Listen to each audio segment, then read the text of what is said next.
January 7th, 2025. The Speaker, you'll recall that there were a lot of cry on this very floor of the House. Both sides had advocated that we uncap the National Health Insurance levy. It fell on deaf ears. The President then was simply not listening. The Speaker, again, there is this statement in the health sector called unrealistic tariffs. The Speaker, I am telling you the challenges we met with respect to the National Health Insurance Scheme and how we have set out to solve those challenges. The Speaker, as we all recall, one of the policy directives, one of the instructions when His Excellency the President was sworn in was the fact that the National Health Insurance Scheme must be uncapped. The Speaker, so as I speak to you now, the National Health Insurance Scheme has been uncapped. Not only has it been uncapped, now there is prompt releases of funds into the National Health Insurance Fund. The Speaker, as I speak to you, we even sometimes have to call service providers to come for their claims.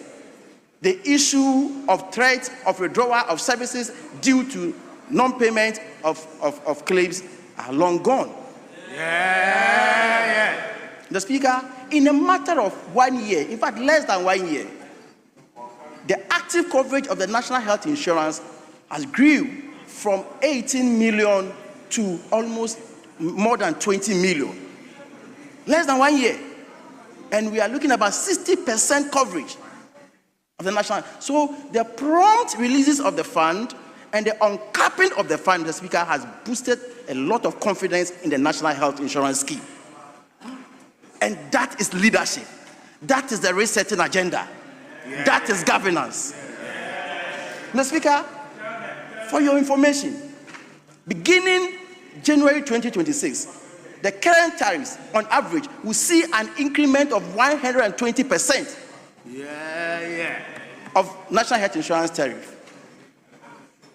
Giving, meaning to realistic tariffs and trying to fight the issue of co-payment, the illegal payment that some service providers charge subscribers, although they are subscribers.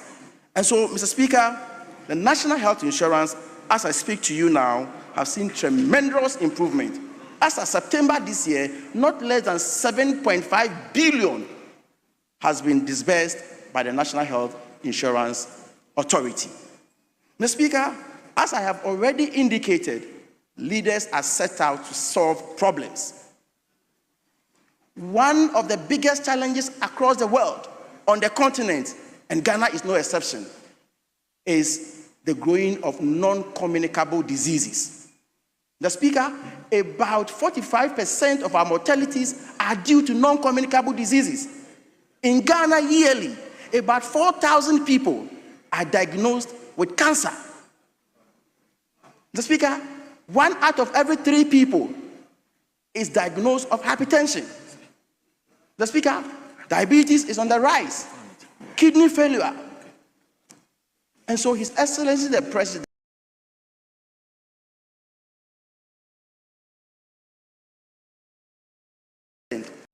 set out to find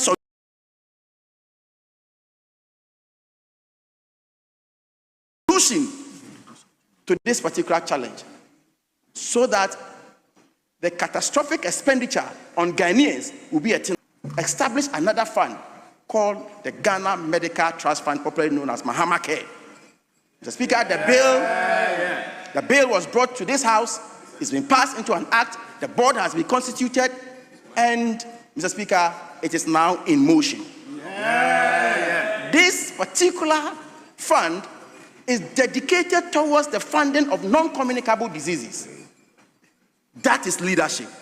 That is the resetting agenda. Solving problems. Investing in where it is needed most. Mr. Speaker, again, teach them. Again, Mr. Speaker, one of the reasons, one of the hindrances of achieving the universal health coverage is cost. Mr. Speaker, as I speak to you now, His Excellency the President has clearly directed that every Ghanaian starting 2026 will have access to free primary health care. Mr. Speaker, that free primary health care will give real meaning to the promotive health care, to the preventive health care, and the curative. Teach them. Mr. Speaker, you would also agree with me yourself, you've been the minister responsible for health before, that the primary health care need of this country is about 80%. And therefore, when you get the primary health care right, Mr. Speaker, you have a very strong health sector. And so His Excellency is investing at the right places. Mr. Speaker, quite apart from that, in 2025 alone, this government has enrolled or put not less than 13,500 nurses on the payroll. 13,500 on the payroll. And Mr. Speaker, again, in the government's attempt to ensure equitable distribution of the workforce, this year we are distributing not less than 700 medical doctors across the length and breadth of this country. And it is Mr. President's directive that he would not want to hear that there's any district in this country without a medical doctor. And so these 700 medical doctors are being posted to the districts where they are needed most. That's leadership. That is leadership, Mr. Speaker. Mr. Speaker, again, in a matter of less than 1 year, we have paid approximately 500 million to nursing trainees as allowance. And in the next 2 weeks, Mr. Speaker, we are going to pay additional 231 million to them. The days of arrears in multiples of 20 months, 10 months, 18 months are gone. Now we are paying on time arrears. They are gone. Mr. Speaker, His Excellency, the President, as part of his 2024 manifesto, promised the good people of this country that we used to have 10 regions, and therefore we had 10 regional hospitals. During the last regime, we thought that once they had created the other extra regions, it was going to go with other facilities. Mr. Speaker, it will interest you to know that the 6 additional regions, none has a regional hospital. None of them has a regional hospital. And so His Excellency the President has directed that with immediate effect we start construction of regional hospitals in the regions where there are none. Mr. Speaker, as part of 2026 budget, we are going to begin the construction of 3 regional hospitals in this country. Mr. Speaker,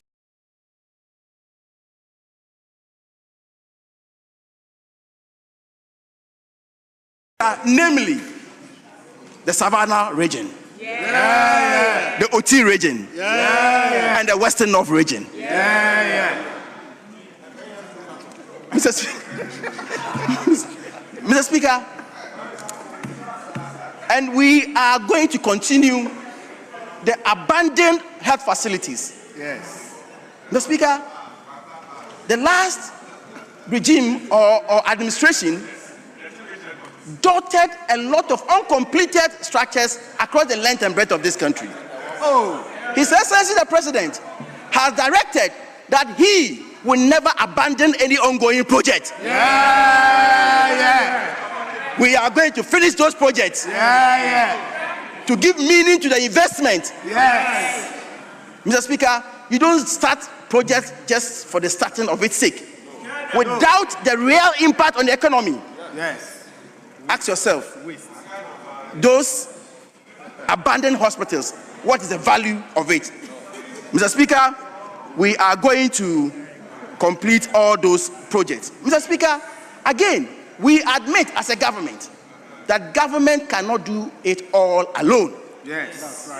And therefore, we are looking and seeking to bring the private sector on board.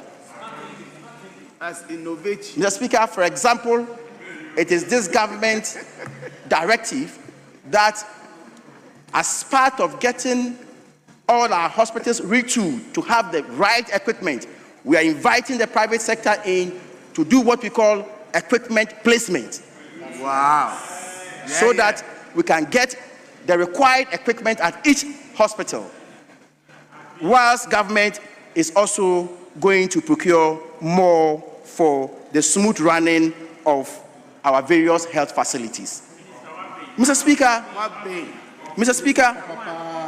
it is our expectation that our colleagues on the other side, Mr. Speaker, will join us to celebrate this particular budget, to contribute meaningfully to this particular budget. Yes. Because, Mr. Speaker, if you check the budget, we are investing in people and they are the right places. Yeah.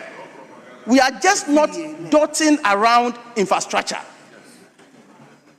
Mr. Speaker, we target what we can complete. Yes. So if it is 3 regional hospitals we want to do, we start 3, we finish before we roll the next one. Mr. Speaker, as part of the Agenda 111, clearly in this budget, an allocation has been made. And not only has it been made, Mr. Speaker, again, we are also going to partner the private sector. Mr. Speaker, we are going to partner the private sector, bring them on board, complete them, equip them, and then manage them. What is important to His Excellency the President is the fact that the ordinary Ghanaian will have access to quality health care delivery. Mr. Speaker, I thank you for the opportunity.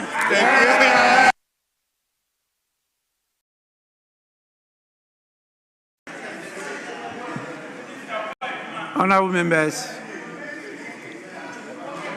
the member used just about 13 minutes out of his 15. But before we go to the next contributor, let me acknowledge the presence of our visitors. So far, I have from 3 institutions. The first is from the Learning Tree Foundation, led by their Chief Executive Officer, Rosemary Osei Kufuor. There are 60 in number coming from the Ayawaso West Wuogon constituency. Please, they are at the left side of the speaker at the public gallery. On your behalf, I warmly welcome them to Parliament. And I congratulate the Chief Executive Officer for leading them here. Please, you are warmly welcome. You may resume your seat. We also have students from the Mawuli Senior High School, led by the teacher by name Christian Agbachi. There are 77 in number coming from the whole central constituency. Straight ahead of me are the students. Please, you are also warmly welcome, and you may resume your seats. The third group is from the St. Paul Catholic Church, Sinasi Brekum. There are 36 in number, and they are led by the chaplain and financial secretary, James Ousu Ababio and Anchi Augustine. As I said, there are 36 in number, and it's located at the Brekum East constituency. You are also warmly welcome. And please, you may resume your seat. We will now listen to the comments from the Minority Caucus in the person of Dr. Nana Ayew. You have 15 minutes. Right Honorable Speaker, I thank you as I take my turn to comment on the principles of the budget.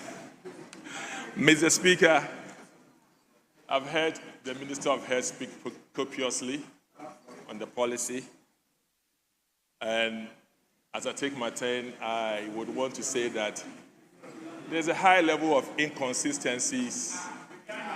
There's a high level of inconsistencies as far as this budget is concerned. Mr. Speaker, I'm not sure the resetting is actually adjusting. I'm not sure the resetting is adjusting. Mr. Speaker, if you go to paragraph 590, it says that, Mr. Speaker, the ministry continue to expand access to quality health care in line with the universal health coverage roadmap. The National Health Insurance Fund was uncapped to provide stable financing for vaccines, essential commodities, HIV services, and free primary health care initiative under Mahama Care. Mr. Speaker, this paragraph, I will dissect it into two halves. The first half, Mr. Speaker, is talking about uncapping NHIF. Mr. Speaker, this doesn't sit well with the people of this country. Mr. Speaker, if you talk about uncapping, last year, the envelope was 8 billion, capped to 6.8 billion. Of the 6.8 billion that was given to the NHIA, 6.5 billion was released to them, performance of 95.5%. Performance of 95.5%. Mr. Speaker, now, when you uncapped, the envelope size was 10 billion. It was revised to 8 billion.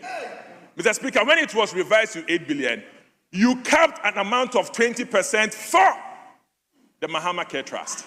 Now, and that's by law, Mr. Speaker, that is by law. 20% of that amount was allocated for the Mahama Care Trust. Now, in essence, that was capping. Now, if you cap 20%, you have taken 1.6 billion out of 8 billion, and that itself remains 6.4 billion, which is woefully less of what we allocated to the NHIA last year. We gave them 6.8 billion. And you gave 6.4 billion. Mr. Speaker, as of now, 25th November, you have performed worse. Mr. Speaker, the allocation to the NHI as of now is woefully under 4.5 billion.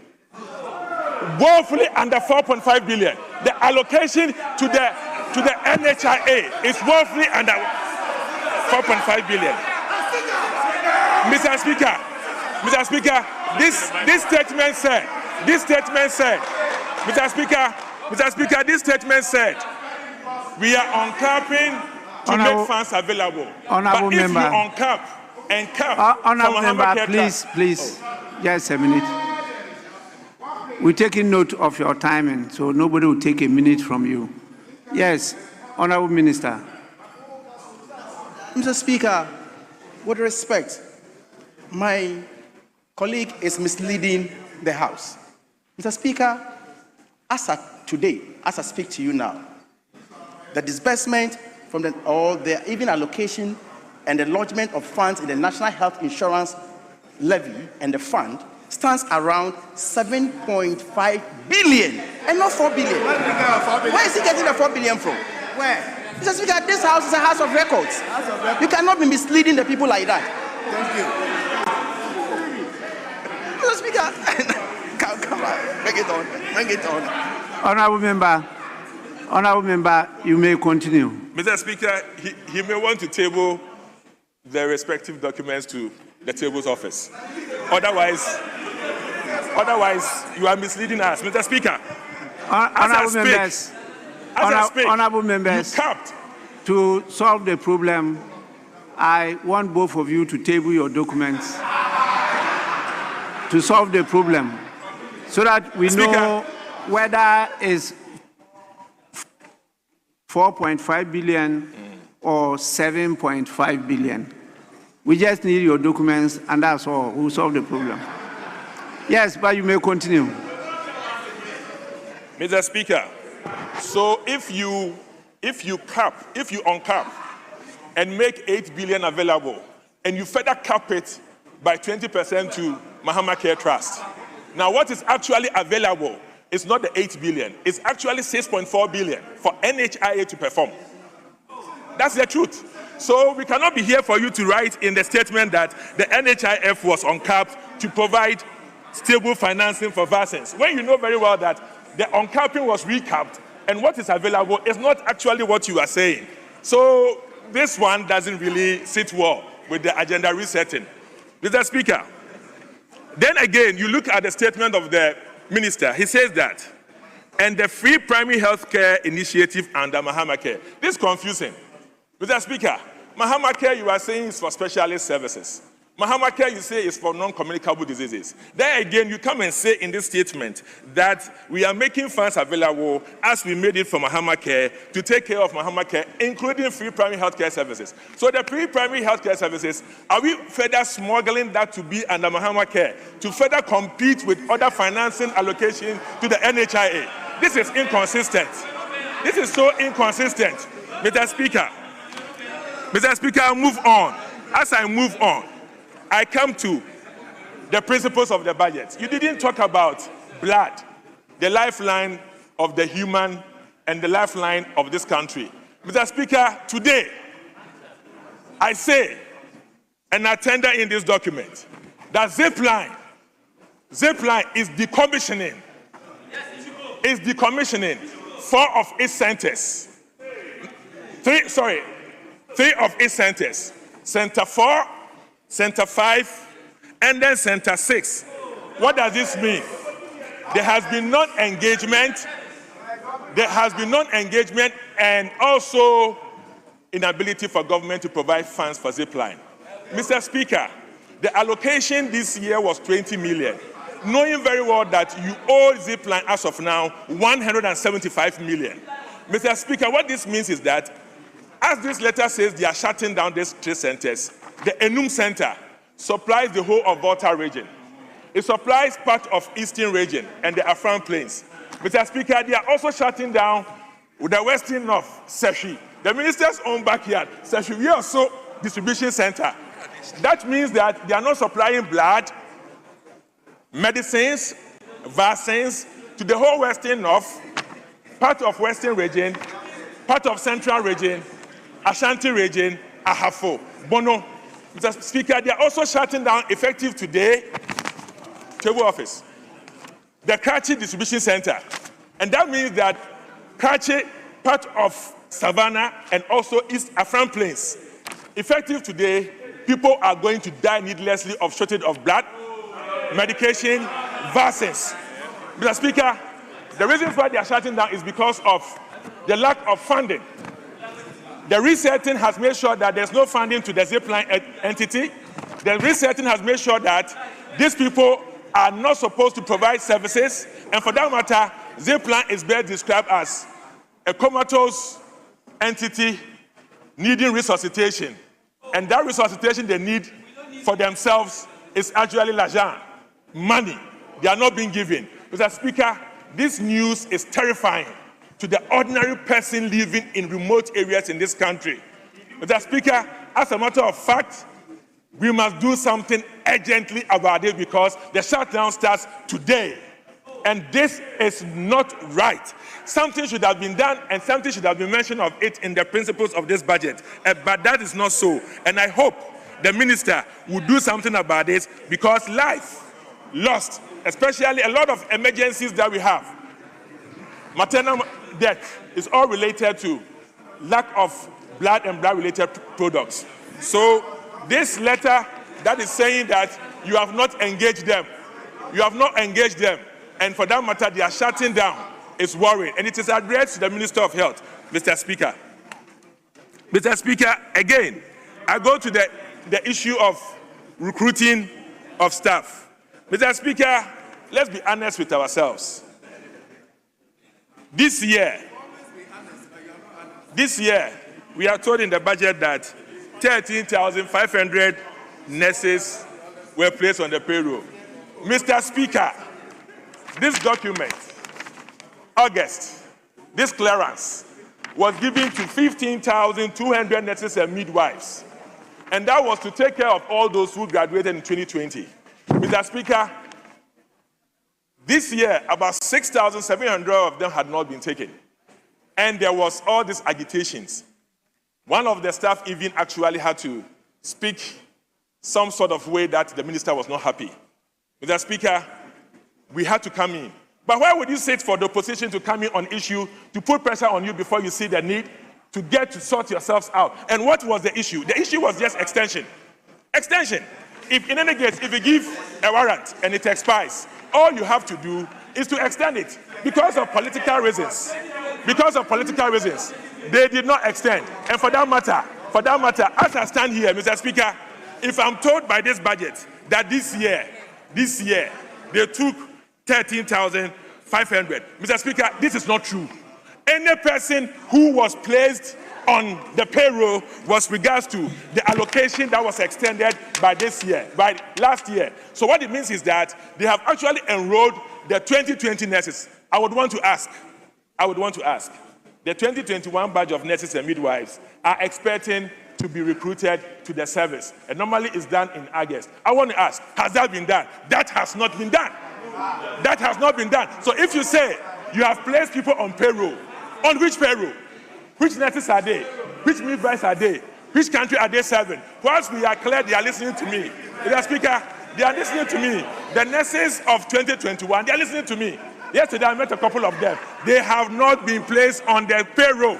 If you are doing something, you are trying to tell Ghanaians that you continued what the NPP government did. The 6,000 or 7,000 people who were not placed that you placed, don't take glory for it. You are actually taking glory for what was not done that you could have done, that they had to agitate for before Honorable you did member, so. hold your breath. Yes, Minister. Thank you, Mr. Speaker. Mr. Speaker, let me remind the House that you invited the two of us to table our evidence to the National Health Insurance expenditure, and my evidence is ready. That's the first one. I want to table it. So he will also table his evidence. Mr. Speaker, as a minister responsible for health, I have stated it on this floor that government has put about 13,500 nurses on the payroll. And Mr. Speaker, this was approved by cabinet, and the Minister for Finance has written to that effect to the controller. And you have a member of parliament on his feet saying that nobody has been put on the payroll. How do you speak like that? Or based on what are you saying that nobody has been put on the payroll? Any evidence? The controller, Mr. Speaker, the Minister of Finance, the Minister responsible for Finance has written to the Controller and Accountant General. And you sit here and you say that nobody has been put on the payroll. Salaries have been processed. And salaries have been processed to that effect. The 2021 nurses and midwives, Yes. public and private, have you employed them? Honorable member. Have you employed them? Honorable member. No. All right. Honorable member. Mr. Speaker. Is Mr. just, Speaker, is I just, refuse to be interrupted. I would want to, under your direction, continue my presentation, if you so yes, allow. I just wanted to draw your attention to the fact that he's challenging your statement, which I believe is a statement of fact, that the number he gave of government putting 13,500 on the payroll is untrue. That's what you are saying. That's the position you have taken. Yeah, Mr. Speaker. And he's asking for the basis. God here provided the basis for his 13,500. Mr. Speaker, my position is that No, I'm not talking about your position. I'm talking about the statement of fact. Mr. Speaker, technically speaking, 7,000 of all those people were part of the clearance that was issued last, and those were those which were placed, the 2020 batch. But I'm asking, have you, Ghanaians are listening, have you recruited the 2021 batch of nurses and midwives? That has not been done. That has not been done. So that is the politics of it. You are creating the impression to Ghanaians that this year you have recruited nurses and midwives, whilst you are enjoying the clearance of last year. I'm only exposing them. I'm only exposing them, Mr. Speaker. We are speaking to two things. You met a financial clearance. That is what we wanted clarification on. Yes. Now, your position is that, yes, we have 13,500 on the payroll, but that did not include the 2021 nurses. Absolutely. So they are based upon the financial clearance. Okay. They are based upon the MPP's financial clearance. Yes, so you've done nothing. You have not added now any we get to a point. You Please, have not added anything to honorable member, because you are only coming to the public. Honorable member, you can go on. You can go on. Please, you can go on. Okay, Mr. Speaker. Yes. So I have tidied it, and thanks for your guidance, Mr. Speaker. Mr. Speaker, the clearance of last year under the MPP government was not 13,500. And Mr. Minister, you need to add 1,700 more because it was 15,200, and you have placed them on the payroll, and actually it reflects 13,500. So you need to add some 1,700 to it, and these are going to be those of 2020. Again, every year we had to add on. So this year we are expecting the clearance for the 2021 nurses and midwives that you have not done. Mr. Speaker, I'm asking my good friend on the other side to do it. And that one, he can come here and tell us that this year they have added on 2021. Otherwise, we move into next year and they are now going to do 2021. And they have shortchanged those of 2022. Else, he has to combine the two of them, 2021 and 2022. And that is worrying. Mr. Speaker, the agenda of resetting, this fundamentally exposes resetting. You should reset properly so that we know that this year you are adding on 2021 and then you are adding 2022. But for you to give a reset gap, where you take 2021 to 2026, it's worrying, Mr. Speaker. Mr. Speaker, with regards to the agenda, Honorable Minister, he has raised a very serious matter. Yes. That there are still some of our nurses that are crying to be absorbed on the payroll, and that you should take it as a priority and make sure that that is done. Most grateful, Mr. Speaker. Mr. Speaker, I am guided by your appeal, but Mr. Speaker, let the records capture that they left 74,000 health professionals at home. 74,000 health professionals at home. Mr. Speaker, when they recruited in 2024, Mr. Speaker, you don't just recruit, you make financial provisions. So when you recruit, you must pay them. Mr. Speaker, no financial provision was made for the recruited nurses. And therefore, Mr. Speaker, Mr. Speaker, it was also not even as part of our handing over notes. And so, Mr. Speaker, we were confronted with the realities in 2025, and we had to make amendment to put all the 13,500 nurses on the payroll in 2025 alone. Wow. Mr. Speaker, if you put 13,500 on a payroll and you have not even exhausted everything, Mr. Speaker, you must take in some strategies to be able to reflect on how going forward you absorb more. Mr. Speaker, not only that, government has decided to use managed migration. Mr. Speaker, we are looking at how we can export some of these health professionals outside the country, and some other countries are responding to it. So we have better plans than them, Mr. Speaker. You could have done it. 74,000 people. What were you doing? Honorable member, you may continue. Speaker, I hope you'll be generous with me with regard to some time. Mr. Speaker, I stand again to say that the good people of this country voted against the MPP. For that matter, fix it. Fix it. You were voted to fix it, so fix it. Mr. Speaker, in 2017, the MPP met a backlog. As of 2017, the last batch of nurses who were recruited were 2011, 6 years or so, 6 years. We fixed it. We fixed it. So it is for you to fix it. I don't expect him to, as of now, 11 months into government, complaining of what they left. When you left over 6 years, Mr. Speaker, there's no room for this. The Agenda 111, Mr. Speaker. The Agenda 111. The commitment is so poor, Mr. Speaker. You're talking about building regional hospitals, university.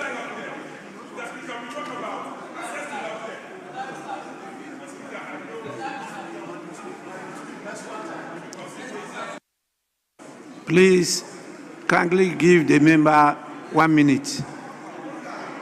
1 minute. I thank you. I thank you, Mr. Speaker. Mr. Speaker. Yes. Agenda 111. Agenda 111. How can you go and build regional hospitals to increase referrals when you are supposed to take care in those same regions the many hospitals that will allow people not to spend a lot of money and the referrals will be less? You want them to leave their homes and take a lot of transport, a high cost of transport, knowing very well that, according to Thaddeus and Main, it affects access to health care. You want them to leave their districts to go to the regional centers, increasing referrals when you are supposed to look for money to take care of Agenda 111. Mr. Speaker, there's an anomaly here. This is inconsistent. And Mr. Minister, would you want to say that, Mr. Minister, as I make my debate? You have not been, the Speaker have not given you.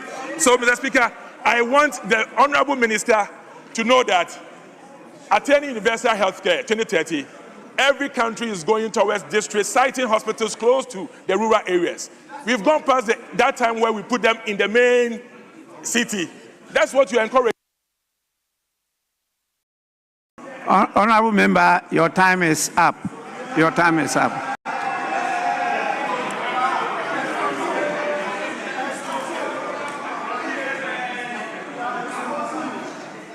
Honorable members, it's now the time of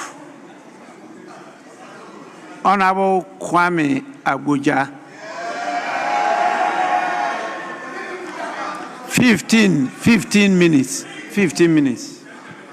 Mr. Speaker, I thank you for the opportunity to comment on a very realistic and forward-looking budget read on behalf of the President by the Finance Minister.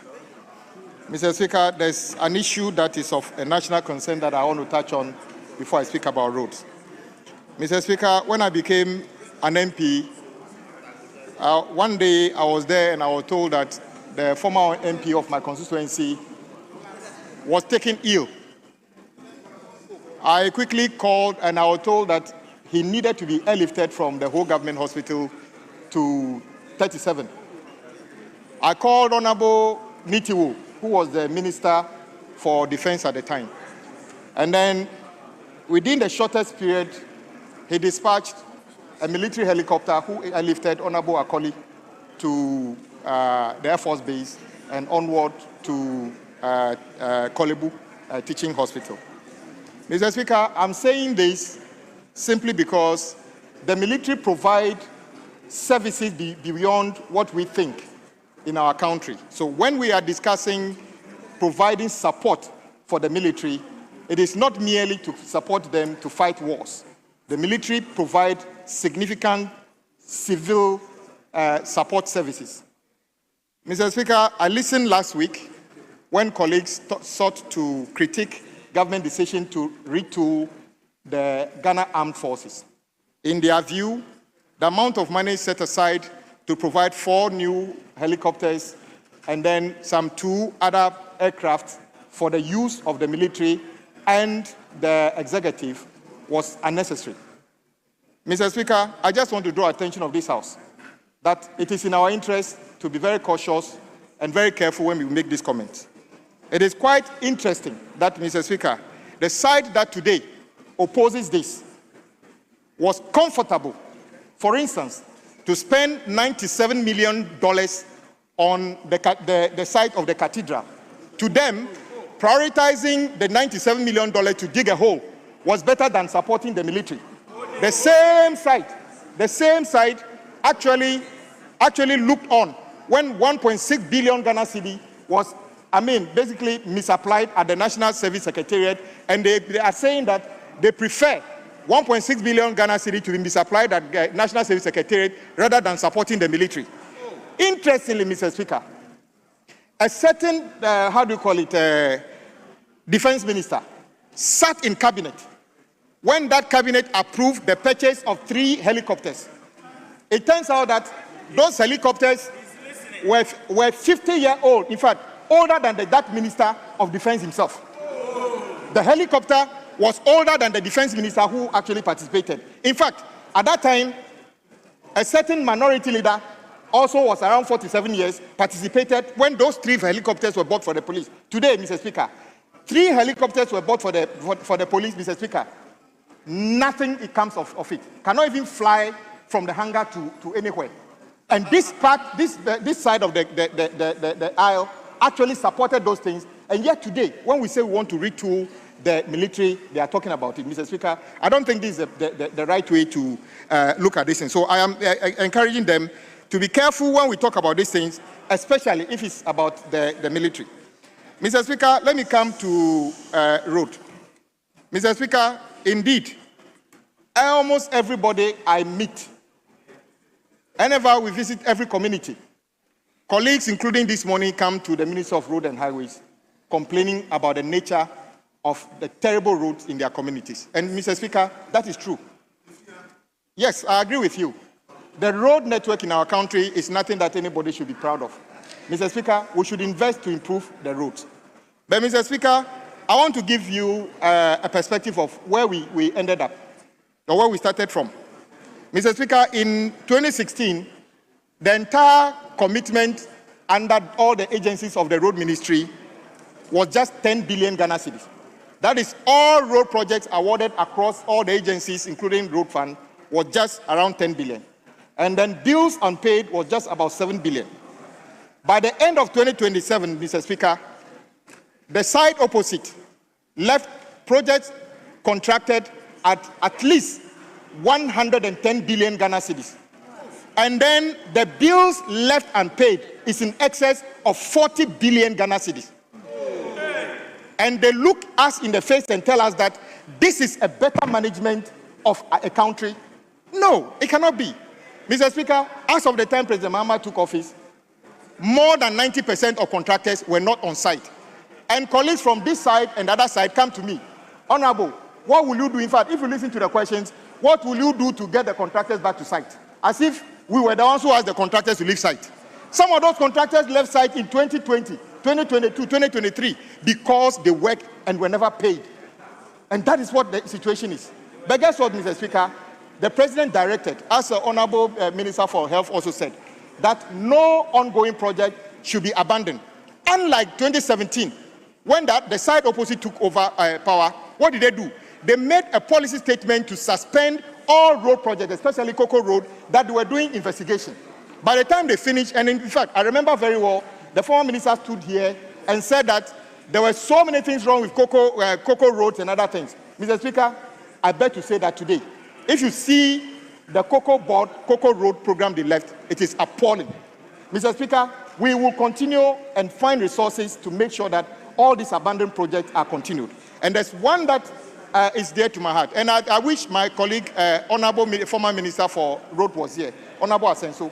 Mr. Speaker, when you serve in a high office, a privileged office as a minister, you should conduct yourself as a nationalist. All his examples are as if the road between Accra and Kumasi is the only road in the country. It doesn't sound well as politicians when we have tunnel vision about development in our country. Mr. Speaker, where you come from, Upper West, Mr. Speaker, you wouldn't even dream of driving from Accra to Wa, because it's one of the most terrible roads in our country. Because it's been abandoned for years. And people say that there's no traffic on that road. How can you have a traffic on the road that is completely abandoned? What kind of traffic are you expecting on the road between Bolga and Wa? Because it's nothing to write home about. That is why President Mahama has put together a plan to, one, retire the debt we owe contractors.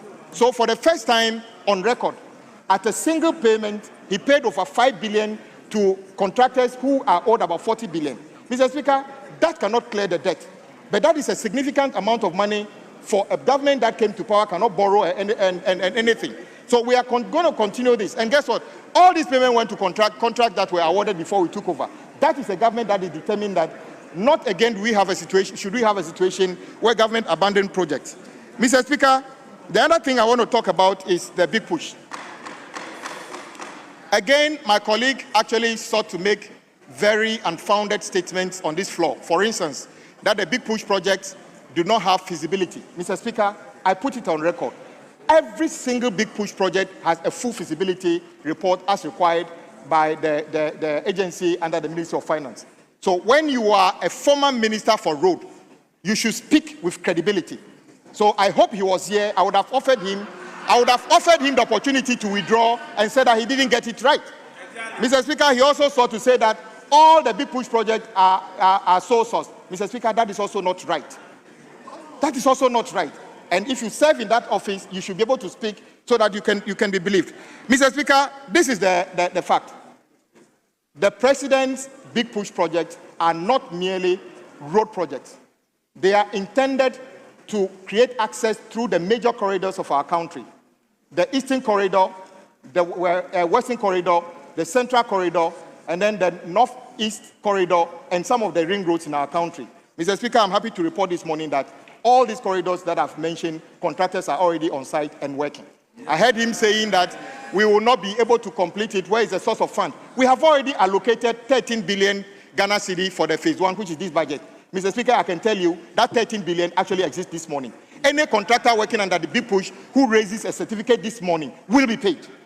And I want to encourage contractors to continue. In the 2026 budget, we set aside another 30 billion to make sure that even next year, when contractors raise certificate, they will be paid.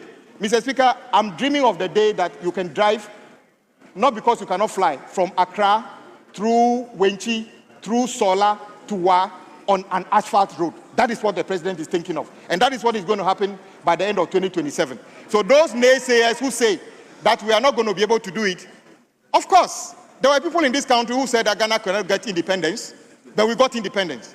When Akosombo Dam was supposed to be built, some people actually told Americans, don't fund them. Today, Akosombo Dam is there for all of us. Even when Terminal 3, the Kotoka Terminal 3 was about to be built, they said it's a waste of money. Today, the duty-free and other shops there belong to some of their relatives. Yeah. So it is not unusual for a certain group of people to always doubt the capability of Ghanaians. And I'm telling you, Ghanaians are capable. We are going to be able to build these roads. Under President Mahama, you will drive on asphalt road from Wenchi through Sola to Wa, and this is going to happen within 2.5 years. Mr. Speaker, there's also an issue of abandoned projects. Mr. Speaker, the reality.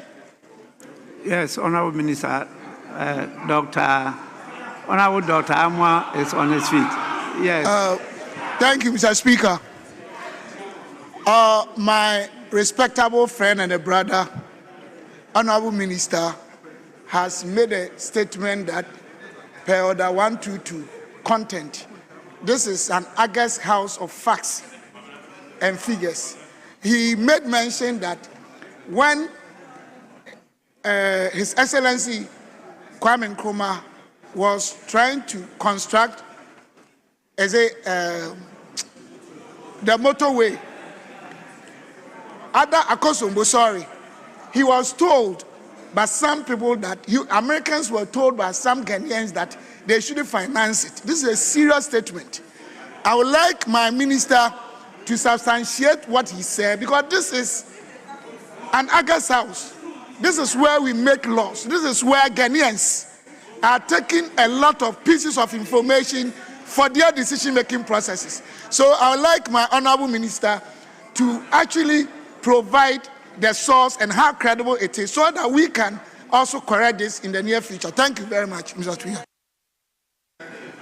Yes, Honorable Minister is demanding evidence to support the statement you made with regard to the construction of the Akosombo Dam. Mr. Speaker, I will provide that evidence in due course. No, Mr. Speaker, I did not only mention that. I started by saying that there were citizens of this country when Ghana under President Nkrumah wanted to have independence. They said it's not yet time. I'm wondering why he didn't even worry about that one. Then I went ahead and talked about the fact that yes, Dr. Nkrumah's attempt to build a dam faced challenges here. Mr. Speaker, I'm happy you recommended somebody to sell some books to all of us. I'll table that the reference from that book, Mr. Speaker. Oh, of course, Mr. Speaker. I didn't want to mention names of those people, so I'll continue, Mr. Speaker. There's also a question about why a particular project, Accra-Kumasi bypasses, are not being completed. Mr. Speaker, let me put it on record. President Mahama's government never asked any contractor working on the bypasses on Accra-Kumasi to stop work. Indeed, I called all the contractors and encouraged them to continue working. However, what they told me was that at the time of contracting, the time they were asked to go to site, they were not shown details of the alignment. And this was told in the presence of the finance minister, that they flew a drone and showed them a drone image of the alignment. When they got to the site and they started working, they saw Galamsey pit and swamp areas. So as we speak, Mr. Speaker, almost all the contracts, the prices have more than 100% increased. And this happened in 2023. Unfortunately, the side opposite made no effort to actually capture the variation. Today, as we speak, we are being told that we need another 3 billion or so to be able to complete the bypasses on Kumasi Road. And President Mahama is doing that. Indeed, one of the sections has actually been completed and taken over. We intend to make sure that in stages we complete the site on of the Accra-Kumasi Road. Mr. Speaker, there's also an issue about the Accra-Kumasi Express way. Mr. Speaker, this project... Yes. Just a minute. Yes, please. Mr. Speaker, thank you once again. Because my honorable, respectable member could not substantiate the credible source needed for such important piece of information, I would like the statement to be expunged until he does so, because we can't keep any piece of information here that we cannot substantiate. It's extremely inimical to the performance of our republic, and we need to do that. Mr. Speaker, one of the books. Honorable Dr. Amwa, if I have to apply this your rule, I don't know how many of you can make contribution on this floor. You may disagree with him. He may provide some evidence. You may disagree with that evidence, because these are records that some people kept, and they are actually in books. And some of those records are having partisan colors, and you need to investigate into them seriously. So you start looking at what weight to attach to this evidence, and that kind of. This is not a trial. And that is why usually in these cases we allow the debate to flow. That is it. If you have anything beyond that, then the avenue is different from the plenary session of Parliament. So please, let's move on. And Honorable Minister, you have a few more minutes. Mr. Speaker, one of the books I would have recommended to my colleague is a book entitled Dark Days in Ghana by Dr. Nkrumah. I'm sure when you read that book, you will notice that, because there are so many things, there are Dark Days in Ghana by Dr. Nkrumah. Mr. Speaker, there's also talk about why they need to build an expressway from Accra to Kumasi. Mr. Speaker, I think we should have done that many years ago. Mr. Speaker, we should have done that many years ago. Currently, if you want to drive from Accra to Kumasi, you are faced with a journey of over 250 kilometers, and through communities that have overgrown and encroaching on the road. The bypasses alone cannot solve the problem. we are creating a new growth pole. And Mr. Speaker, already halfway through the study, we just realized that we can cut that journey to under 200 kilometers. Imagine what 50 kilometers means to the fuel tank of an average person. It means that 40% of the travel time can also be taken off. How can you tell me this is not important? Mr. Speaker, not only that, once we are able to determine this alignment, the idea is to put alongside a railway, which is finally a high-speed train from Accra to Kumasi and beyond in the future. How can you say this is not important? Indeed, you spend over $100 million under the so-called Boankra Integrated Logistics Terminal, which is in the bush. Nothing is being done because no transporter is ready to move goods from Tema on the road and take it to Boankra, and then somebody from Swami will now come to Boankra to clear it. If you can get to Boankra, you would rather take it back to Kumasi itself. So this project will actually unlock the potential of the Boankra Integrated Logistics.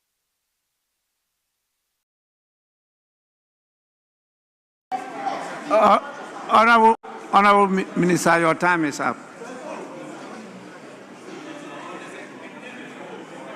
Mr. Speaker, can I plead for the same 1 minute you gave to my colleague? Yes, 1 minute to Mr. conclude. Speaker, I just want to recap that two issues I came here with. That, colleagues, when we are talking about the military, when we are talking about the armed forces, today, you forget that you have, some of us have police people following us. Even if we go to the grocery shop, they follow us. All this costs money, and providing the necessary support for them is very necessary.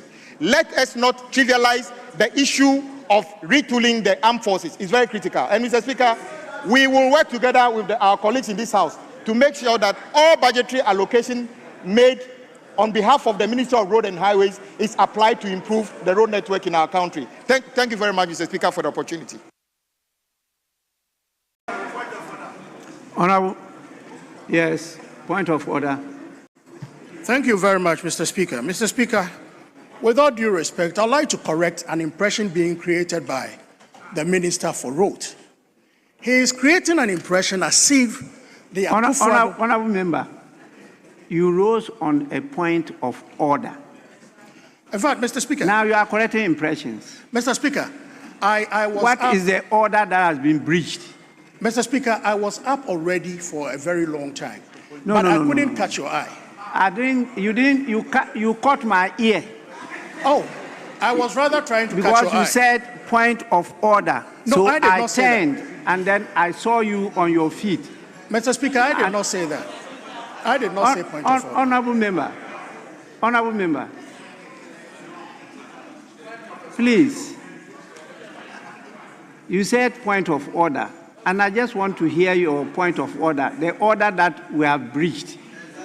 If it is not a point of order, the rules are clear. Oh, point of clarification or elucidation. Then I will listen to you. But to argue with me, you can't win this battle. Thank you very much, Mr. Speaker. Obviously, I can never win a battle against you. There is no way I can do that. But point of clarification, Mr. Speaker.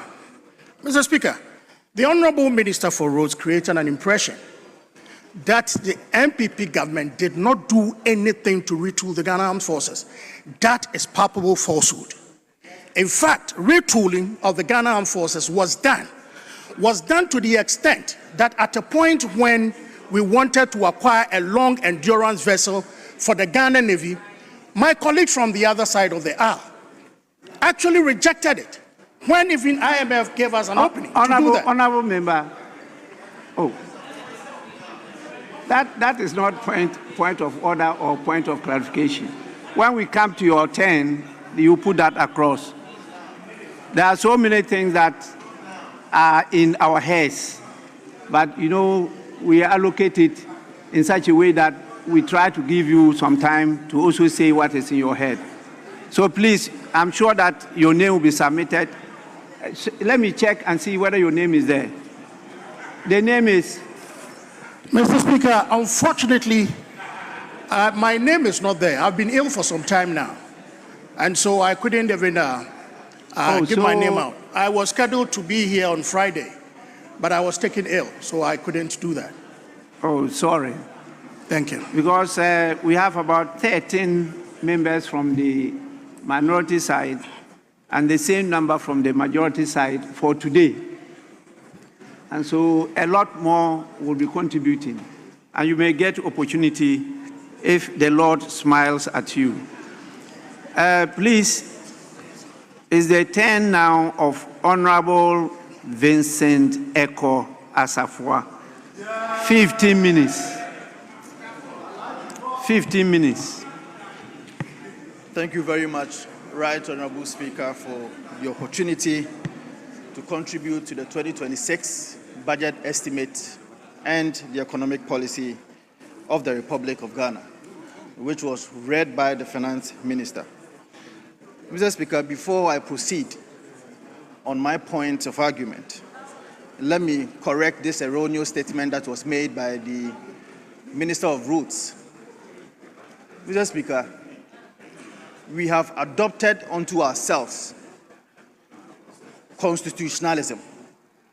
This country is ruled by rules and by laws. It cannot be said that things that are cardinal to our constitution, i.e., presumption of innocence before you can be pronounced guilty, or if you plead guilty by yourself. And so it is erroneous for the Minister of Roads to say that at the National Service Secretariat, 1.6 billion was misused by certain people. Mr. Speaker, on what basis did he say that? This cannot be allowed to stand. Mr. Speaker, number two, when he also says that the Akufo-Addo government did not do anything about retooling of the Ghana Armed Forces, Mr. Speaker, that is also not correct. Last year, I was right here in this house when the Akufo-Addo government presented an agreement to be considered by this house. At the time, they were here. They resisted and argued against the retooling of the Ghana Armed Forces to the extent that that agreement was not taken on this floor. So on what basis can you conclude that the Akufo-Addo government failed to retool the Ghana Armed Forces? Mr. Speaker, now I move to my own points of argument. Mr. Speaker, last week when I was listening to the Finance Minister, the youth of this country was expecting a budget of prosperity. Unfortunately, we had disappointment. Mr. Speaker, we were expecting a budget of relief. After the budget, what we got was a disappointment.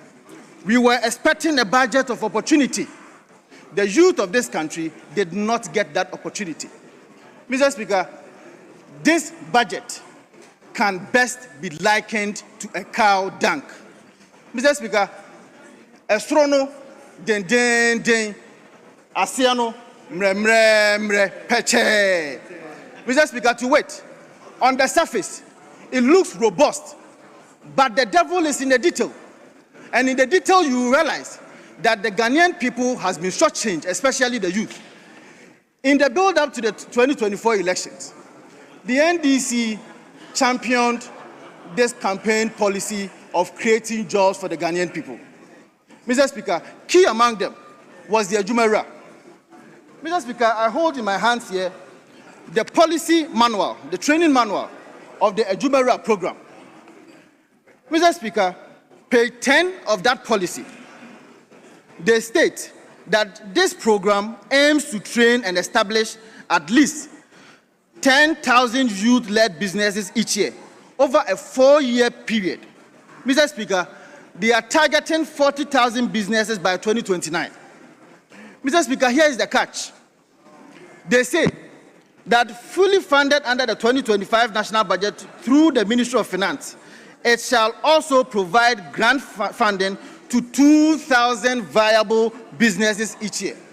Mr. Speaker, as we speak, in 2025, an amount of 100 million Ghana cedis was allocated to NEP. Currently, only a paltry figure of 34 billion Ghana cedis has been released to the NEP.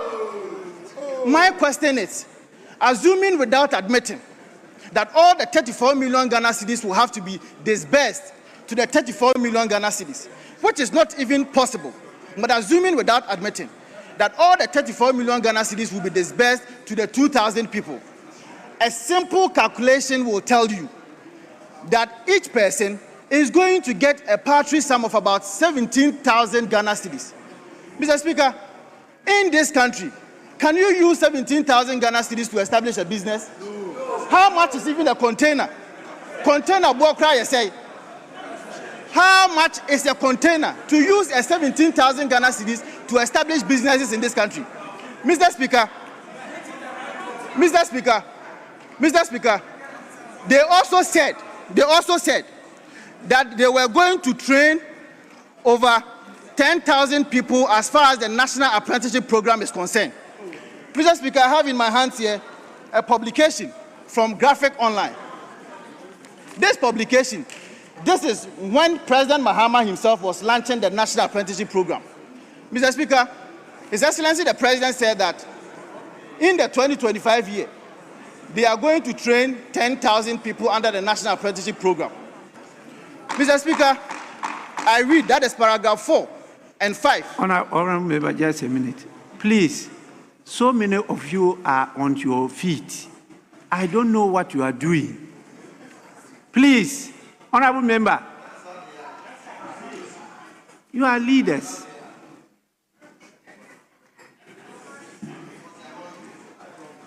And I've told you the rule that when you are on your feet and you want to whisper to a colleague, you stand by the side of the colleague so that your back is not facing the maize. That is the authority of the House. And you all know traditionally, you don't stand with your back to the chief. This is the authority of the House. It's not the Speaker. The authority is there, the maize. So please, when you want to at least whisper to a colleague, go to the side of the colleague and then whisper, but facing the maize, not with your back to the maize. That is complete disrespect. Now, next time I see any of you on your feet that way, I will name the person and read the rules about naming and be guided by it. Honorable Member, you may continue. Thank you very much, Right Honorable Speaker. Right Honorable Speaker, to continue with my point, I raised the point that there is a Graphic Online publication, and this publication speaks to the effect that at the time that His Excellency the President was launching the National Apprenticeship Program, the promise to the people of Ghana was that he is going to train 10,000 people in the year 2025. Mr. Speaker, per paragraph 4 and 5, it went ahead, or if you like, His Excellency the President went ahead to promise the people of Ghana that in the year 2026, they are now going to scale it up to 100,000 people. Mr. Speaker, and I read, additionally, the second phase, which is expected to be rolled out in 2026, will benefit more than 100,000 people. Mr. Speaker, now the big question is, in the 2025 budget, an amount of 300 million Ghana cedis was allocated to the National Apprenticeship Program. Now, when you check, assuming that the amount of money that was released currently, which is about 150 million Ghana cedis, Mr. Speaker, if you divide 150 million Ghana cedis by 10,000 people, assuming that all the monies are going to be shared, or if like disbursed to all the trainees, the people who are going to, the amount of money that they are going to get is about 15,000 Ghana cedis. Mr. Speaker, I ask again, what kind of business can you really use 15,000 Ghana cedis for? Can it even buy a container for yourself? Absolutely no. I do not think that 15,000 Ghana cedis is enough to be able to establish a business in this country. Mr. Speaker, again, because the President also promised that they are going to scale it up to 100,000 people, the budget estimate for 2025 was 300 million Ghana cedis. Now in 2026, logical reasoning will tell you that if you use 300 million Ghana cedis, to train 10,000 people. Then in 2026, the allocation should be about 3 billion. Mr. Speaker, unfortunately, the 2026 allocation for the National Apprenticeship Program has been reduced from 300 million Ghana cedis to 150 million Ghana cedis. How do you use 150 million Ghana cedis to train 100,000 people? It cannot be the case. And that is why I'm saying that the Ghanaian people was expectant of a budget that was going to give prosperity. There was expectant of a budget that was going to give opportunity. Honorable However, just what has been given is disappointment. Your time is saved for you. I can see the Majority Chief Whip on his feet. Yes, please. Speaker, I rise in pursuance of Order 1221, Speaker C. Speaker, I want to seek clarification from the member who said just a minute or so ago that 15,000 cannot establish business. He should clarify what kind of business he speaks of. Because, Mr. Speaker, we are on record to have voted for money in pursuance of government policy to assist women to set up small businesses. Small businesses, young entrepreneurs. We have voted for money to be allocated to them to set up small businesses. So he should clarify. What kind of business he speaks of, Mr. Speaker. I thank you for the opportunity. Honorable Majority Chief Whip, what is he to clarify? Mr. Speaker, the blanket statement that 15,000 Ghana cedis cannot establish business, that cannot be a factual statement. Honorable member, that is different from saying he should clarify. It's so clear to you that you don't need clarification again. Because it's so clear to you, you are raising questions on the matter that he is called to question, that how much can 15,000, what business can 15,000 be used to start? And so it's clear to you. So you are thinking that the 15,000 could be used to set up businesses. So there is no need for clarification again. Mr. Speaker, there's the need. It should be specific. It should be specific, Mr. Speaker. Yes, because, Mr. Speaker, in my constituency, if it says that 15,000 cannot set up a medium-scale business, then we can be clear. Even that one is debatable. But small-scale businesses... You may disagree with him. You may disagree with him, but the issue you raised is one of clarification. In fact, he even cited that 15,000 cedis cannot buy a container. He was specific as to a type of business. Now, you can disagree with him, but he's very clear. You can get up and say that 15,000 can be used to start banana sales on a tabletop, which is business. You can say those things, but he is very clear. There's no need for clarification. So please, go on. Mr. Speaker, you don't need 15,000 to purchase a container. You don't. You don't. Majority Chief, you are out of order.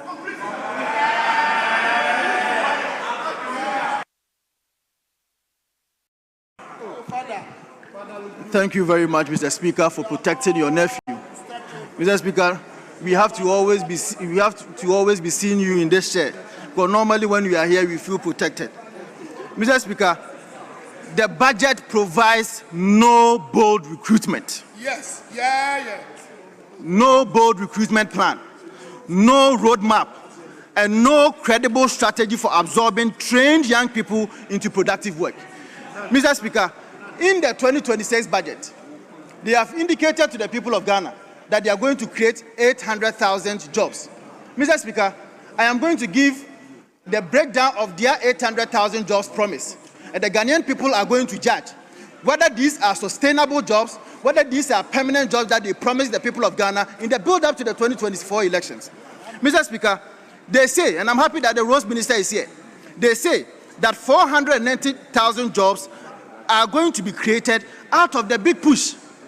Mr. Speaker, you and I know that the tenure of engagement of these people who are going to be employed by the big push is coterminous with the lifespan of the contract. So clearly, Mr. Speaker, this cannot be a sustainable job.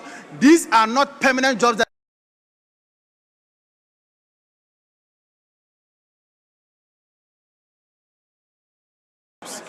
Mr. Speaker, they are also saying that the agro-processing plants are going to create 700 direct jobs. Mr. Speaker, they are also saying that the national policy on integrated oil palm development is going to create 250,000 jobs. Palm oil. Mr. Speaker, the point is that these cannot be sustainable jobs based on which the Ghanaian people voted for them. The Ghanaian people in 2024 asked them for sustainable jobs, asked them for permanent jobs. This is not the kind of jobs that we ask from them. Mr. Speaker, in fact, early this year, when His Excellency John Dramani Mahama was forming his government, they promised the people of Ghana that they were going to establish a Ministry of Youth Development. The strategy was that the Ministry of Youth Development was supposed to be established deliberately to deal with youth issues in this country. Deliberately. Today, as we speak, about 10 months down the lane, the Ministry of Youth and Sports can only boast of Red Means Stop campaign. Nothing has been done by the Ministry of Youth and Sports. And that is why I'm saying that the youth of this country are disappointed, because we were expecting a government that will create sustainable jobs. We were expecting a government that will create permanent jobs. Unfortunately, that has not been done. Mr. Speaker, let me take you back to the 2025 budget. And I'm happy that the Minister of Education is here. Mr. Speaker, in the 2025 budget, page 105, they stated that to address menstrual hygiene challenges and reduce absenteeism, that is item number 636, to address menstrual hygiene challenges and reduce absenteeism among female students, government, in fulfillment of their 120 days social contract, will distribute free sanitary pads to 1.3 million female students in basic and secondary schools. Mr. Speaker, the same 2025 budget, when it comes to the social sector, page 71, they stated that, Mr. Speaker, we have allocated 292 million to commence the distribution of free sanitary pads to female students in primary and secondary schools. Mr. Speaker, the question is, 292 million Ghana cedis divided by 1.3 million pads, how much is it? Mr. Speaker, 292 million Ghana cedis has been allocated to the Ministry of Education to purchase sanitary pads. A simple calculation will tell you that 292 million Ghana cedis divided by 1.3 million will give you about 225 Ghana cedis per pack. Mr. Speaker, now when it comes to the 2026 budget, here is the catch. Mr. Speaker, here is the catch. The 2026 budget, when they sought to account to the people of Ghana that they decided to distribute free sanitary pads to the Ghanaian people, this is what they say. Page 78. To promote gender equality in education and reduce absenteeism, 6.6 million packs of sanitary pads were distributed to girls in public basic schools. Mr. Speaker, assuming without admitting that the allocation was not changed, 292 million Ghana cedis indeed was used to purchase the 6.6 million pads that they said they have distributed. A simple calculation will tell you that one pad is 45 Ghana cedis. Mr. Speaker, I have in my hands here a publication that was made by the Ministry of Finance. Mr. Speaker, the Ministry of Finance posted this on their Facebook wall. They said that sanitary pads has reduced from 25 Ghana cedis to 15 Ghana cedis. According to their own words, if indeed sanitary pad is now 15 Ghana cedis, why are they now accounting to the people of Ghana that one sanitary pad is 45 Ghana cedis? This is a Chobo government. Mr. Speaker, this is a Chobo government. This is not what the people of Ghana voted them to come and do. Mr. Speaker, to end with my submission, here in this house, Mr. Speaker, here in this house. Hold on, please. Your time is saved. Yes, Minister. Mr. Speaker, ordinarily, I shouldn't intervene. Mr. Speaker, I just heard my colleague say this is a Chobo government. Mr. Speaker, he said all sorts of... Oh, Mr. Speaker, Mr. Speaker, Mr. Speaker, Mr. Speaker, Mr. Speaker, I just saw my friend, the former Minister for Lands. The last time you got up here saying something, you have to apologize and withdraw. You are still up again. I encourage you to wait. Mr. Speaker. Oh yes, Mr. Speaker. Mr. Speaker. Mr. Speaker, I'll repeat it, Mr. Speaker. He stood there last week and actually told untruth and was caught. He told untruth and was caught. Mr. Speaker, I will not withdraw. Last week, you told an untruth and you were caught. Is that not the case? Mr. Speaker. Honorable Minister, you are up on a point of order. So raise the point of order and let's go on. Mr. Speaker, two things. My colleague said that, first of all, the 480,000 jobs is not sustainable. Mr. Speaker, civil engineers, quantity surveyors, architects, most time in the world, we don't have a permanent job. We move from job to job. I am happy that government can create at least 480,000 jobs for 2 years. That is actually a good record. When we get to 2027, we continue. So these are actually sustainable jobs. Mr. Speaker, the second one is what I was talking about. Mr. Speaker, everybody knows in this country which part of this the aisle actually has fleeced this country to the extent that today, Mr. Speaker, to the extent that national service, which is supposed to be for ordinary people, somebody will take 1.6 billion and he says that it's not yet been proven. And you are calling a government, Chobo government. Really, this side, you shouldn't even be talking. You shouldn't even be talking. If there's a Chobo, you are Chobo times 20,000. Honorable Minister, you have not raised a point of order. You are rather contributing to the discussion. So please, let's allow him to complete his submissions. Minority Chief Whip, if you are speaking, you take some of his minutes. Speaker, I know you are too benevolent to do this to me. So on a lighter note, my friend should just take it easy. I know he's a bit sensitive to some of the revelations, thrilling revelations coming out of the budget. But you should relax and enjoy the flight. We are only playing back your own facts. And it's coming from the budget. But seriously, Speaker, my good friend, ordinarily, I wouldn't do this to him. He said, the Honorable Jinapo said something last week, and he had to withdraw. In fact, I came in to endorse. Oh, listen, you are falling into the same trap. What you are saying is not a point of order, please. I've already ruled on that matter, so you don't go back there. Let's allow the honorable member to complete his comments. Mr. Speaker, thank you so much for protecting me from this needless interruption. Mr. Speaker, let me put this matter in proper perspective. What the honorable minister sought to say here in this house had no basis. As far as the National Service Secretariat, please, 1 minute. Mr. Speaker, for him. No basis at all. The point is that I have given a basis in their own budget, their 2025 budget, and the 2026 budget. And you are telling the people of Ghana that you are using 292 million Ghana cedis to purchase 6.6 million Ghana cedis. How do you tell me that the argument that I'm making here is baseless? Mr. Speaker, it is true and it is a fact that in this budget, in their own budget, they have used 292 million Ghana cedis to purchase 6.6 million parts. And I'm saying that a simple calculation of this figure tells you that one part is 45 Ghana cedis. Mr. Speaker,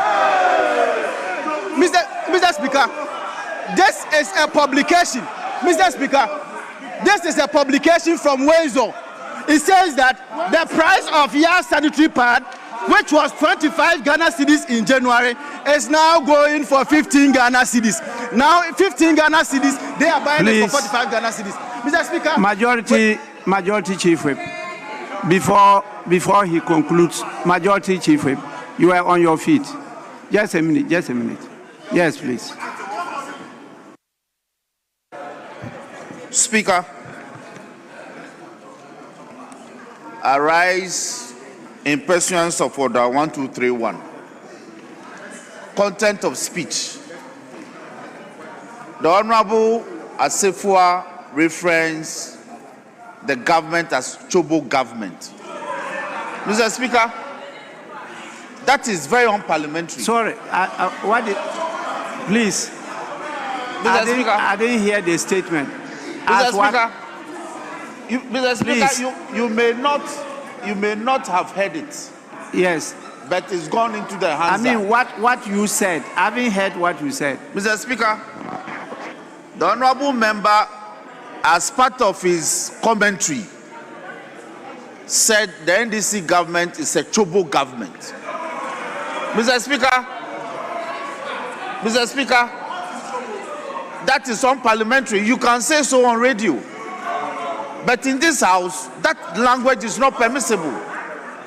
And so, Mr. Speaker, I am seeking your guidance that portion of the speech be expunged.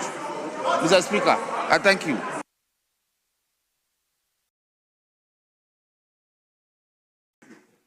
Mr. Speaker. Are you mentioning the word TOGO? Did you say Togo government? Mr. Speaker, Chobo, not Togo. Chobo, he said Chobo. Chobo. Choco. Chobo.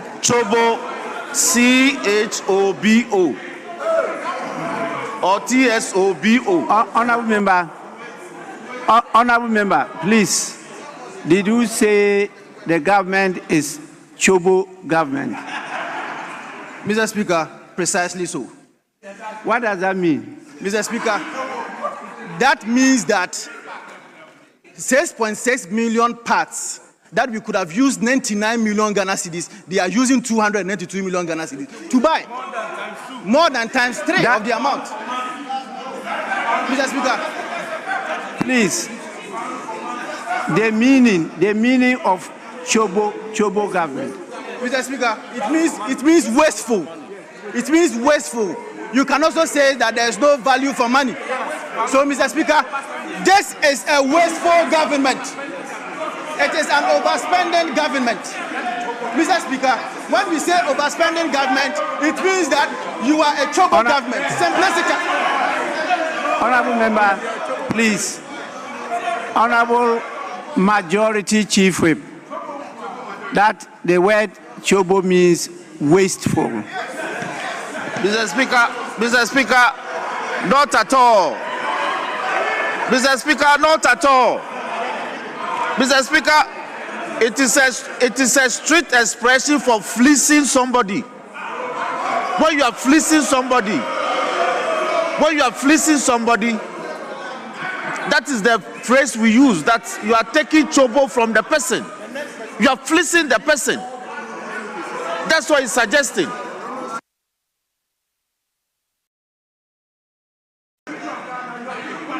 Honorable members, these are words, I don't know which language, but actually I don't understand the meaning of Chobo at all. And particularly the spelling is I'm told either is CHOBO or CHOGO or whatever, I don't know. Please, but honorable member, when you buy sanitary pad at 15 Ghana cedis, you need to transport it to where you are going to distribute it. There's cost to it. Please.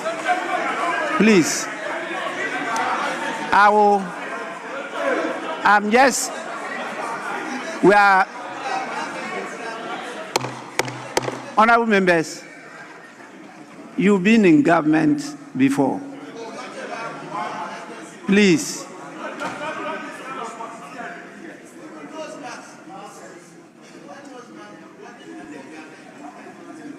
You want me to name you?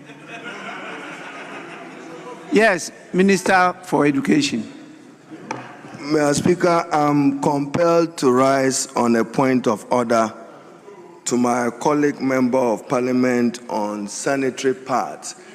Mr. Speaker, this is the second time I've seen effort to trivialize a major initiative by President Mahama to deal with female absenteeism, which results in dropout of young girls from school because of menstrual poverty.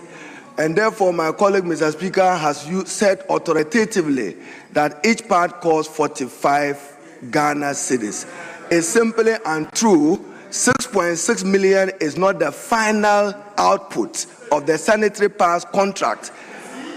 We competitively even advertised it, Mr. Speaker. Part of it was competitively advertised and determined through that procurement process. 6.6 million is what have been supplied. Additional quantities are being delivered to government. So don't go and do chop bar arithmetic, and say that 6.6 divided by 290 million. That is woefully inaccurate and grossly misleading, Mr. Speaker. Mr. Speaker, we are still in the procurement process of additional sanitary pads. Thank you.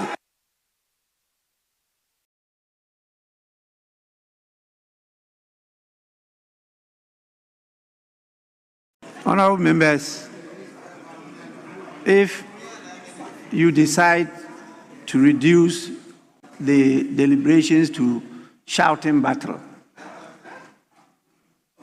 I will have to reduce the time allocation.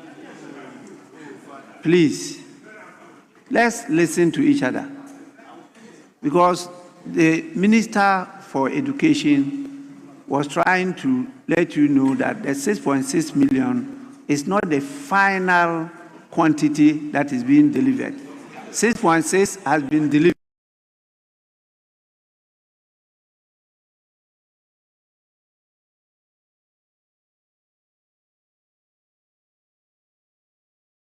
Disrupt everything.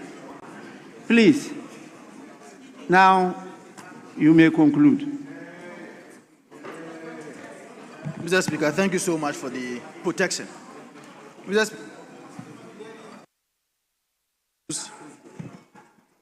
On a point of order, failed to provide any documentary evidence or whatsoever to even tell me, or if you like, to dispute whatever I'm saying. Mr. Speaker, the figures in their own budget is what I'm quoting for them. I have not quoted anything different. Mr. Speaker, to simply and respectfully even answer to your analogy. Mr. Speaker, if you move to Malata Market today and you want to buy a single pad and it is 15 Ghana cedis. Minister, let me just listen to what he's saying, then I can come to you. Yes. Mr. Speaker, and you move to Malata Market and a single pad is 15 Ghana cedis. How do you suggest to me that if you are buying it on wholesale, it will even be 15 Ghana cedis? That is less economies of scale. You don't need a soothsayer to tell you this. You don't need an economist to suggest this to you. So I am saying that, Mr. Speaker, as far as their own documents are concerned, this is an overspending government. This is a wasteful government. It's a trouble government. It's a government that has failed the people of Ghana. It's a government that has failed the people of Ghana. And we did not expect this kind of budget from them. Let me now listen to the minister, because I've heard what you said. Yes, but I'm please. not done.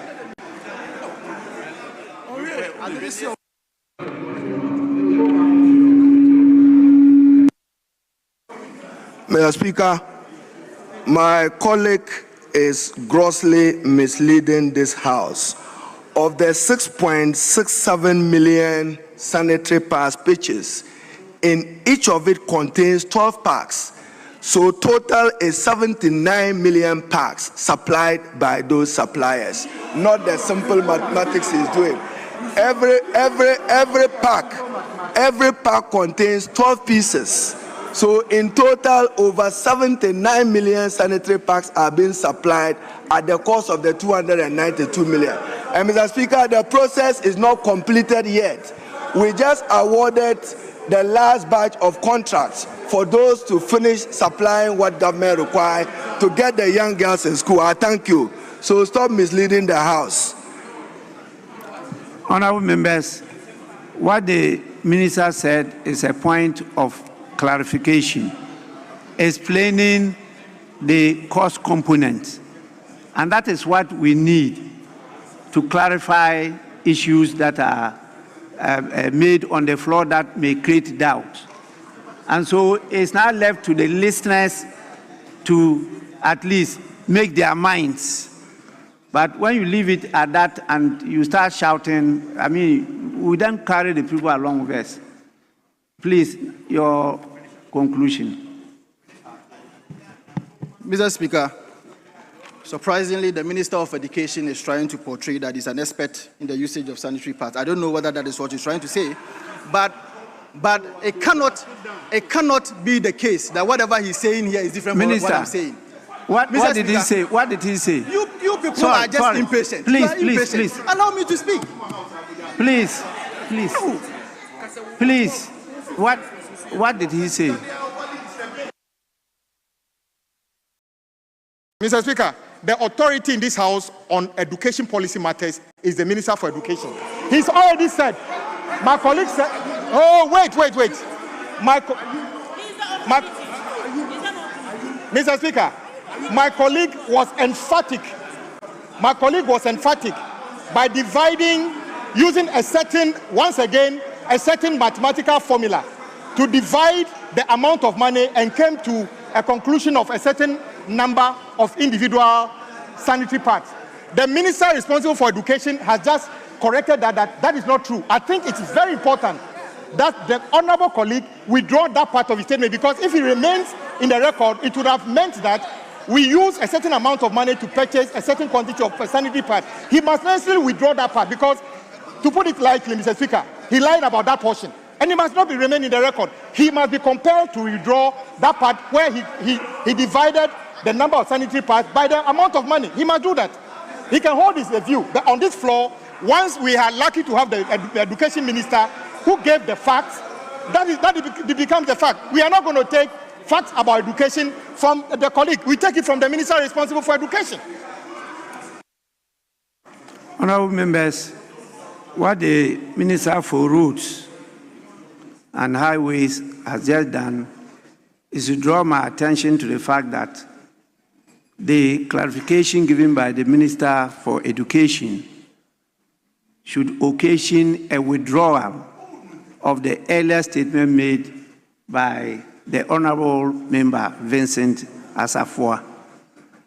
I believe the only directive I can give is for him to take that along as a guide, because both his statement and the minister's statement will be on the record of Parliament.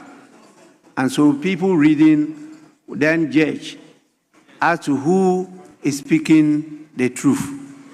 But if we are to come to the conclusion that what you said is not true, and therefore it must be withdrawn, then many of you have to be withdrawing statements here. And at the end of the day, we may not even have official records. So please, honorable member, I take it that you have concluded. Because I've given you more than necessary. Because, Mr. Speaker, they have not allowed me to be consistent with I have allowed you, not them. Mr. Speaker, just 1 minute. So, 30 seconds. Thank you. Mr. Speaker, the truth of the matter is that nowhere in this country that you are going to move to a supermarket or a shop that you'll be given a single pad. Nowhere. When you buy the pack, you are given 12 in a pack, which is a pack. So whatever the minister is saying is not different from what I'm saying. It is indeed the case that they've bought one pack of sanitary pad for 45 Ghana cedis. Simple as it is. Mr. Speaker. Please, this disorder is not allowed. You are not all on your feet. I've given one member the opportunity to contribute. And you are all talking. If I allow that with this number against your number, would they ever hear you? Please. Please. Honorable member, you know your voice is very loud, so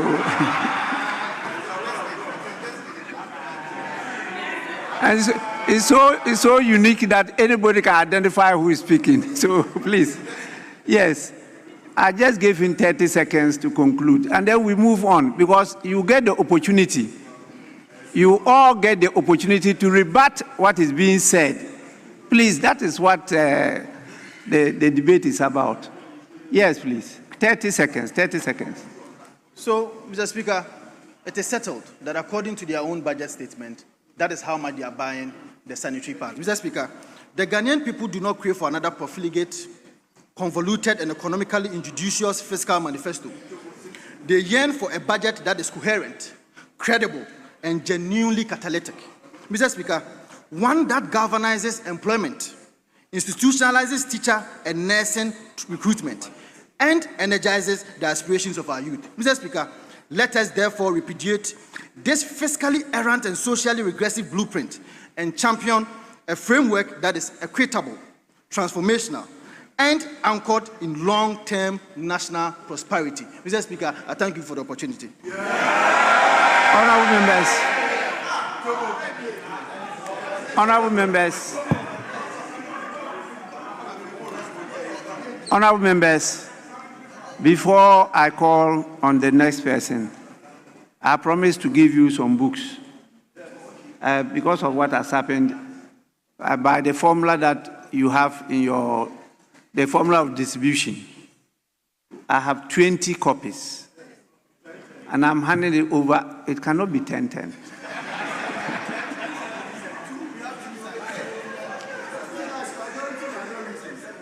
Your leader stood here and argued forcefully that that formula must be applied on all situations. And I was drawing his attention to the fact that on many situations, it will be to your disadvantage. He disagreed.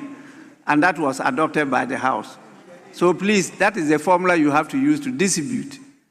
This one is somebody's candid and, I must say, bold perception of what politics in Ghana is. And this is a very respected statesman. That is how I see him, Mr. Kofi Bentum Kwanson. Those of you who know him, you know him very well as one of our security couple, one of the best. Please, kindly take these books, read, and be guided. I am buying them for you. I can buy for 276, but at least 20 copies are available, because I'm also distributing some to some political heavyweights outside Parliament, so that we all read and be guided by what he thinks we are doing in Ghana here. Please, you may hand it over to the majority leader, who is the leader of the House.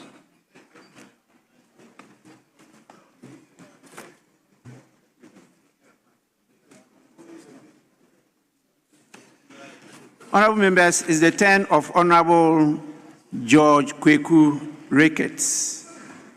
Honorable George Kweku Ricketts has 30 minutes. 30 minutes. Thank you very much. What's your problem? Honorable Habib, he hasn't started. Yes, what is it?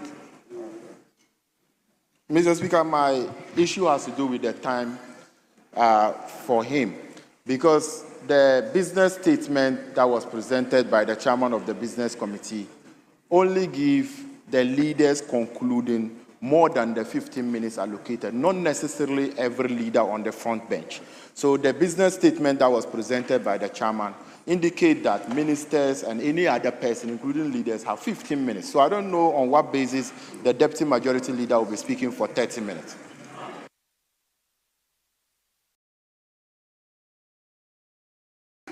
Yes. Please, Majority Chief Whip. Speaker, I recall that originally we allotted 45 minutes to the leaders and 30 minutes to other leaders. Oh, hold on. And I proposed that we should make it 1 hour for the leader, the arrowheads. So that was the only change we effected by moving 45 minutes to 1 hour for the arrowheads. All the other times allotted for the other category of commentators remained the same. And it was 30 minutes for other leaders. Honorable members, I'm guided by what is submitted to me by the leaders. And the time allocation is stated there by each contributor. It's stated there. That is what I'm going by. Right. I think we have to settle this matter, and he's our colleague in leadership. I am sad that we have to do this on the floor. Fact be told, Majority Leader, yes, at the business committee meeting, it was back and forth whether we should allot 1 hour to the leaders. There was a debate about it, and we even extended it by saying that we should reduce it so that that time could be given to more of our backbenchers to speak. That is fact. It's a fact. However, we said that apart from the leaders who will speak 1 hour each, all other leaders, inclusive of the front bench and ranking members and chairmen, 50 minutes. Speaker, what you have there is a list generated by the whips. If you look at our list, all the members are ranking members, except Honorable Ida, who is not a ranking member. And hence, she was allotted time less than 50 minutes. So, I don't know why, but Rickett, it's not about you. It's about the principle and the time agreed. You are not harmful. We know you are not harmful. But let's go by the agreement. And we have adopted, this House has adopted the business statement. So we can't do otherwise. We adopted the business statement. We adopted the time allotment. Therefore, we can't vary it. If you are seeking to vary it, seek the leave of the Speaker. And then probably you can seek the leave of the Speaker to get more. The Speaker is charitable. He could give you some 5 minutes in addition to your 50 minutes. But don't, on your own, allot 30 minutes to yourself. That is wrong. Yes. Speaker, these matters go to integrity. And I take them very seriously.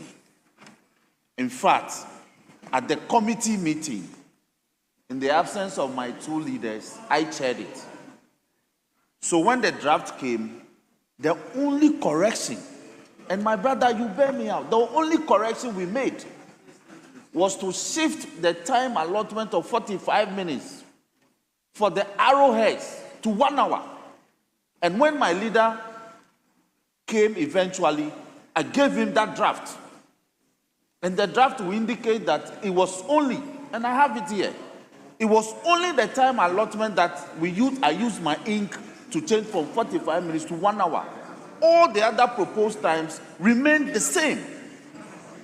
And my... So what is the proposed time for the frontliners? For the other leaders, it was 30 minutes. 30 minutes. 30 minutes.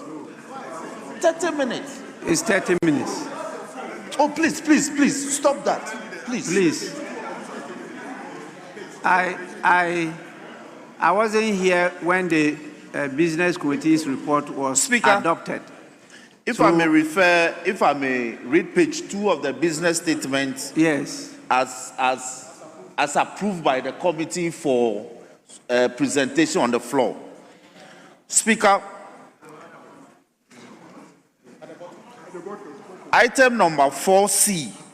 Accordingly, the business committee recommends the following time allotments for contributions by honorable members. Roman numeral 1, majority leader and minority leader, 1 hour. Other leaders, 30 minutes. Ministers, 15 minutes. chairpersons, ranking members of committees, 15 minutes. Vice chairpersons and deputy ranking members, 10 minutes. Other honorable members, 5 minutes. And this was what we adopted, subject to other commentaries by members on Friday. Mr. Speaker, humbly submitted. Please, you have something different from that? Yes, Mr. Speaker. I have a copy of the business statement that was presented by and adopted by this House. Mr. Speaker, what the majority leader, if you come to page 2, 5, commentary on the budget statement and economic policy of the government. Mr. Speaker, pursuant to Order 1953, the Business Committee is reminded, honorable members, that the commentary of the budget and so on and so forth. Mr. Speaker, there's nowhere, no. Wait, Mr. Speaker, no allocation. Mr. Speaker, this is a matter that, Mr. Speaker, when you check this business, Mr. Speaker, the introduction. Mr. Speaker, wait, they said that this business, the arranged business of the House of the 6th week ending 28th, Friday 28th. This business statement is supposed to end 28th, Mr. Speaker. So what he's saying, it is nothing that is captured. No. We never said leaders are going to speak for 30 minutes in this chamber. You are the only one saying it. So you mean we on this side, we never listened to the business statement or what? We did, and we were in the chamber. Yes, Majority Leader. Mr. Speaker, there was a business statement presented to this House on the 14th of November, which set out the time and the commentary that will be done for the week beginning 18th and ending 21st. What he is presenting is the most recent business statement, which covers the 25th today, ending 28th. That one doesn't delve into the time allotment. It is the business statement that ends on the 21st that delves into the time allotment, and that is what he has referred to. So if you have the business statement for the period ending 21st, you can check it and see if what he has read is inaccurate. Okay. Speaker, no, as for you, you're always Speaker, if I have your attention. Yes, please. Speaker, the orders allows you to interpretation and such occurrences, you have the power to exercise discretion. This is not a matter that we should split hairs over. 30 minutes to be given to Honorable Ricketts, one of our own in leadership, is not too much of. We were arguing on principle, and you had come back to say that the business statement referenced by my able. One thing you cannot take away from the Honorable Habib is he pays attention to details. So one thing you cannot take away from him is that he's always paying attention to business on the House floor. So maybe he couldn't get the date as you were communicating, but it doesn't mean that he's saying something out of malice. Speaker, Honorable yes. members, it's okay. I don't have access to the contents of the two business statements, and I don't know whether the first business statement was continued by the second business statement. It's the first that has the details, as the majority leader has stated. I don't know whether in the second business statement you referred to the first and adopted that portion. If not, it will be taken that that first business statement lapsed after 21st November. But if there's a reference in the second business statement to 8, then it will still apply. It means if you discontinued it and you did not include it, then you cannot assume that that is still applicable.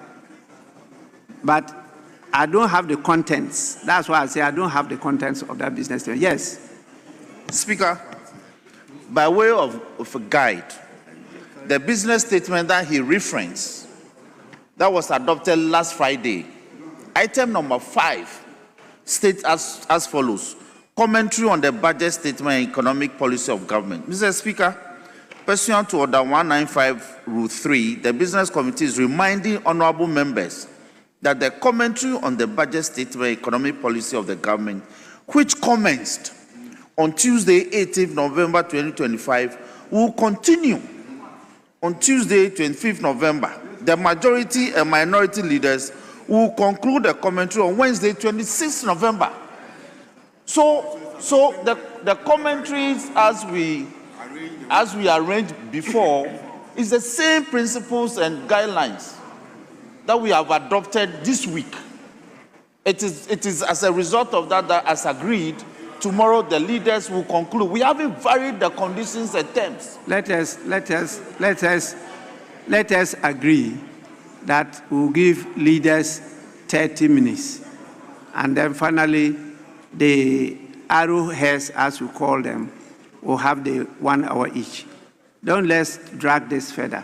Let's go on. So, Honorable Richard Higgins will have 30. Then when it comes to a minority, there will also be 30 minutes. That is all. So let's go on. Please, Honorable George Kweku Ricketts, please, you may commence your comments now.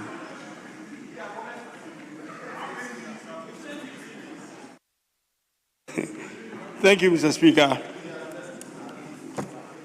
Mr. Speaker, if I speak for 15 minutes or 30 minutes, I don't think that will change how good this budget is.